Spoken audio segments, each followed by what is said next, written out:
Merry Christmas! Merry Christmas. You know, I'm pretty sure that a number of pastors have focused a sermon or two on Santa before, but I don't think that I ever have.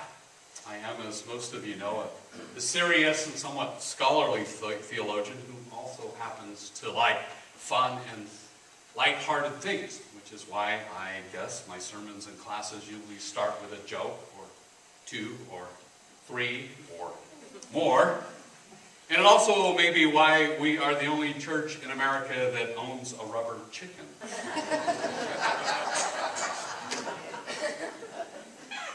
Rick and I practiced that. We had a little foul play this morning. Well, I decided to address the Santa fellow head-on in a sermon, and as usual, I plan to begin with a joke, or two, or three, or more about Santa. And there are only bad jokes about Santa, so we're in luck. No one talks much about Santa's wealth. The assumption is that although he runs a multi-billion-dollar operation, he takes nothing from it. And proof of this is because he's known as St. Nicholas. Well, they get worse. Do you know why Santa enters homes through the chimney? Because it suits him so well. And actually, Santa used to be anxious about going down chimneys. He was claustrophobic, which is how he got his last name. They dropped the phobic clause. All right. Well, I bet you didn't know that he got over that chimney-related illness with a flu shot. One more chimney-related joke. Santa has on occasion suffered burns from fireplaces, which is how he got to be known as Crisp Kringle. You know, there's actually a kind of University of Oregon Santa joke. What did Santa get when he crossed a Yule log with a duck? A fire quacker. All right, I can sense some of you guys are getting restless for some more serious stuff. Perhaps you're even wondering what Santa has to do with God or with Christianity. Well, Santa, for the most part, actually arose out of Christian traditions in Europe. Saint Nicholas is real. He was born in 4th century Greece. And a devout Christian, he rose to bishop in the church. And before becoming the magnificent continuing legend that he is today, he was well known for his generosity, giving gifts to the poor, especially to children. Now, one story has him throwing gifts of gold into the house of a poor family. He is the patron saint of children. And the Dutch called St. Nicholas Sinterklaas. And in Holland, he's also long been known to give toys to children. And not long after America was founded, Sinterklaas showed up on this continent, and pretty soon we started calling him Santa Claus, which, you know, sounds a lot like Sinterklaas with a Boston accent. Park the car so we can go see Santa Claus. But thankfully, Santa still exists in our culture. And perhaps the best known written proof of his existence is an 1897 editorial in the Sun written by Francis Church, answering this letter by 8-year-old Virginia O'Halloran. Dear editor, I'm 8 years old, and some of my little friends say there is no Santa Claus. And Papa says, if you see it in the sun, it is so. Please tell me the truth. Is there a Santa Claus? Here are the last 4 paragraphs of Mr. Church's brilliant and insightful reply. Yes, Virginia, there is a Santa Claus. He exists as certainly as love and generosity and devotion exist, and you know that they abound and give to your life its highest beauty and joy. Alas, how dreary would be the world if there were no Santa Claus. It would be as dreary as if there were no Virginias. There would be no childlike faith, then no poetry, no romance to make tolerable this existence. We should have no enjoyment except in sense and sight.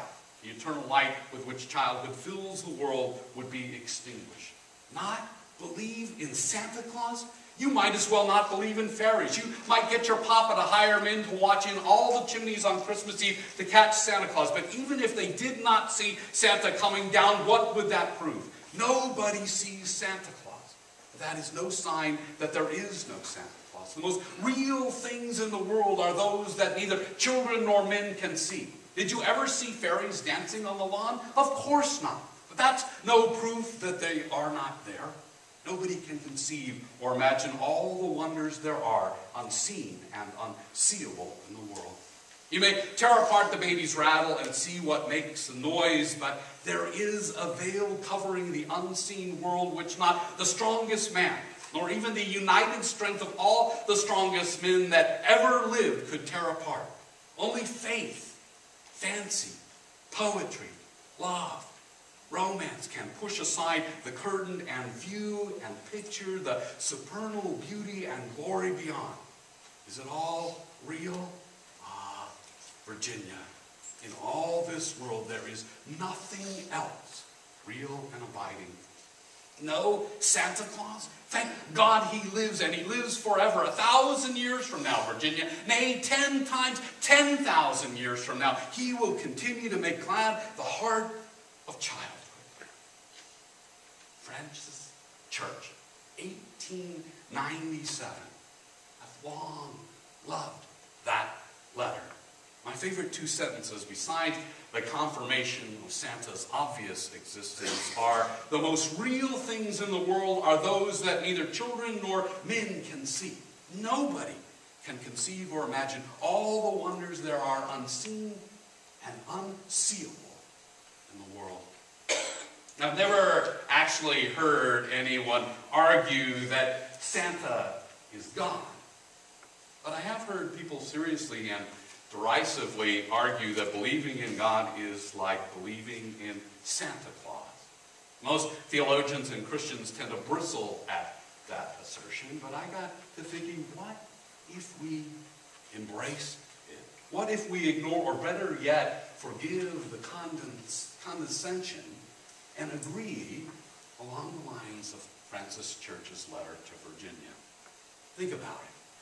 The existence of both Santa and God depend on a willingness to accept that the most real things in the world are those that neither children nor men nor women can see. Those accepting either one, Santa and God, end up at some point agreeing with Francis Church's assertion that nobody can conceive or imagine all the wonders there are unseen and unseeable in the world. And I'm not saying that Santa is God. I am saying belief in one or the other has roots in real experiences of love from real, unseen wonders. And forget reality for a moment. Have you ever stepped back and thought about how, regardless of the right or wrongness of cultural notions about God and Santa, much of those general notions share a lot in common? I'm not talking about specific details or in-depth theological precepts, but the generally accepted notion of those stories about Santa and God are on many levels very, very similar. Whether we agree or not with the cultural notions, God and Santa, rightly or wrongly, are often pictured as an old, white, bearded guy who keeps company with mystical helpers, knows all that we do, accepts pleas for what we'd like, and then on occasion comes out of the sky and gives us things. Best of all, gifts that we've asked for. Both give gifts to us gratis, free, without charge. Both love everyone, and their love has no strings attached. No kid is really turned away from Santa, are they? And no human is really turned away from God, are they? And I just suggested one difference in the general notions of God and Santa. Santa tends to deal with children and their actions and requests, while God deals with everyone and everyone's actions and requests.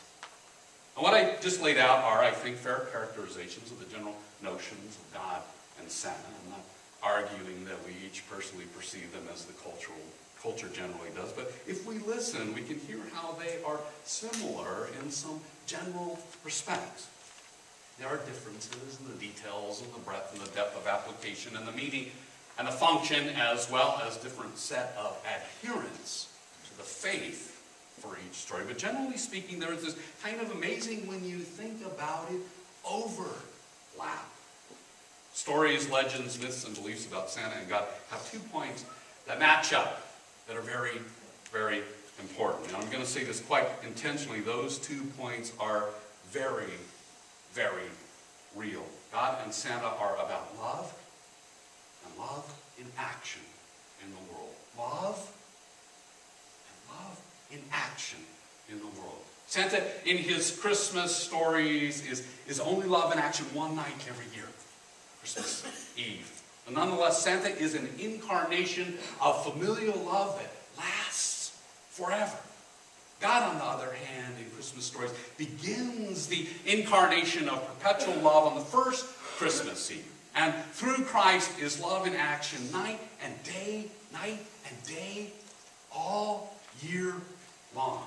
Christ, from the first Christmas day forward for Christians, is the incarnation of God's unconditional love. Lasts forever. Santa reenacts God's love one day of the year in our families. He's a great, great symbol of Christmas love. There's no doubt about it. Santa clearly provides, pun intended, some presence of our love in our culture at this time of year. And since God is love, that makes Santa an agent for God. Santa is not God, but a part of love. And so, a part of God.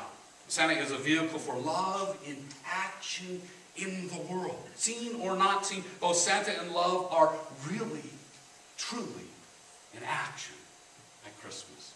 It's a wonder to our children and to us how palpable love is in the Santa story as it unfolds in homes all over the world. It's so real.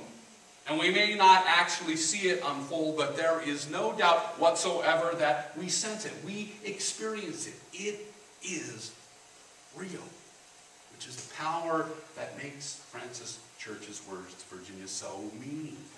We experience, especially this time of year, that the most real things in the world are those that neither children nor men nor women can see. Nobody can conceive or imagine all the wonders there are unseen and unseeable in the world.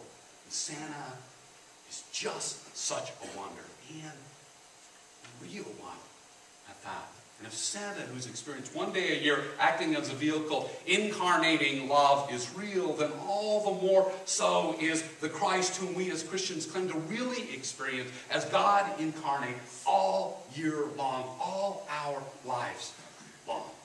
We believe in God because we really do experience love incarnate in the world. And because as Christians we know love as God, and God is love. We really, really, really do. It's a beautiful thing. And Christmas originated as the church mass that celebrated Christ. Christ Mass. It's the day in the dark of winter that we honor the light that love, God incarnate, Christ is in our life. And here's the thing, love is real whether it comes to us in a vehicle we call God, or Christ, or Santa, or caring, or love. In fact, we can, if we choose tonight, any one of those things exist. Because we can't see them. We can say, as some do, that there is no God or Christ or Santa or caring in the world. We can even say that there is no love in our life. But saying those things does not make it so. Love is an intangible. It cannot be seen. It comes in many forms and from many sources, but we know it's there. It's one of the most real things in the world. It's a wonder. Beautiful, beautiful wonder. And as Francis Church wrote over 100 years ago, the most real things in the world are those that neither children nor men nor women can see. Nobody can conceive or imagine all the wonders there are unseen and unseeable in the world. That's love that he wrote about, isn't it? Love. And that is what Christmas is all about. And as my friend George Spooner reminded me earlier this Advent, for Christians, a critical part of the Christmas event is that we have faith. And faith for Christians is belief and trust and reverence for God revealed to us through what modern theologians refer to as the Christ event. An event that plays out in the life and the death and the continuing resurrection of Jesus, whose beginning we trace back to that very first Christmas, the day when God became incarnate in a baby, in a manger, surrounded not by material wealth, surrounded by love. Love, that real thing in the world that neither children nor men nor women can see. It's truly a wonder unseen and yet manifest in abundance in our lives. Love is a real free gift. And Christmas celebrates love. It's a reminder of how real love can be. And as the Bible points out, God is love. God is as real as Christmas, as real as love. You can believe, you can trust, you can revere, you can have faith in love, in Christ, God incarnate in your life, in all of our lives. It's real. Art Linkletter had a television show that some of us are old enough to remember. It's called Kids Say the Darndest Things. Mr. Linkletter wrote that one of the most appealing remarks I've heard come out of a child was spoken by a 4-year-old who was expressing the dearest wish of her heart. I'd like to be king of the United States and have 2 special maids, the Easter Bunny and Santa Claus. Easter and Christmas have a specialness about them for children. Love and gifts with no strings attached. Unseen and unseeable wonders. And the good news is that Easter and Christmas have a specialness about them for all the rest of us too. Love and gifts from God with no strings attached. Unseen and unseeable wonders. And if I were a king of the United States, I'd want 2 special helpers too, both related to Easter and Christmas. God, Jesus the Christ. And even though none of us will ever be king of the United States, these 2 are by our side all day long. Indeed, they permeate our very existence. That's the good news of Christmas. And faith, well, faith gives us the ability to hear that news and believe it, and better join in the wonder of the universe, seen and unseen. Faith in God, in love. Faith in love leads us to peace, and hope, and joy, and love. The very spirit of Christmas. Yes, Virginia, there is a Santa. And yes, there